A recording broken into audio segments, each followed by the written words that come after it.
మన రాష్ట్ర ప్రభుత్వం మన రాష్ట్ర ప్రభుత్వం ఎన్నో వాటి మీద నిఘా పెడుతుంది. దాంతో పాటు నిఘా పెట్టాల్సింది నేరాల మీదనే నిఘా కాదు.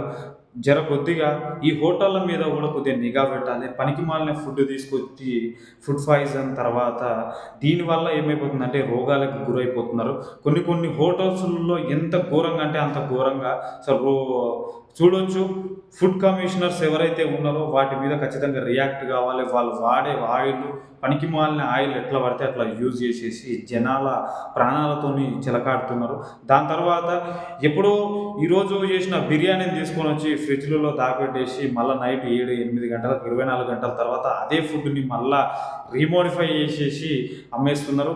రేట్స్ కూడా విచ్చలవిడిగా వాళ్ళకి నచ్చిన విధంగా విచ్చలవిడిగా ఎట్లా పడితే అట్లా అమ్మేస్తున్నారు. ఎగ్జాంపుల్ ఒక ఫాస్ట్ ఫుడ్ సెంటర్‌కెళ్తే అంటే మనము తినము.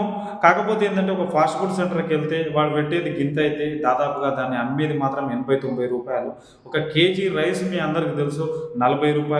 40 అటువంటి రైస్‌ని తీసుకొచ్చి దాంట్లో ఒక 6 మందికి, 7 మందిని ఆ కేజీ రైస్‌ని అమ్మి వాడు దాదాపుగా రూ. 80 దాదాపుగా సంపాదిస్తున్నాడు. చాలా ఘోరమైన పరిస్థితి.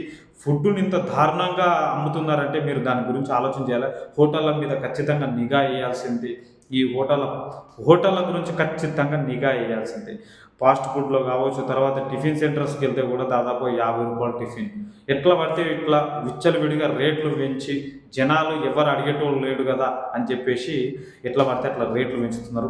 ఎవరైతే ఫుడ్ కమిషన్ ఏదైతే ఉందో ఖచ్చితంగా ఎస్‌బీతోని ఎంక్వైరీ చేపిచ్చేసి రాష్ట్ర ప్రభుత్వం దీని మీద ఖచ్చితంగా ఫోకస్ చేయాలి. విచ్చలవిడిగా రేట్లు పెట్టిర్రు కాబట్టి మీ కస్టడీలోకి వాళ్ళని తీసుకొని ఖచ్చితంగా రేట్లు తగ్గించే ప్రయత్నం చేస్తారని నేను మనస్ఫూర్తిగా కోరుకుంటున్నాను. మీ వరం.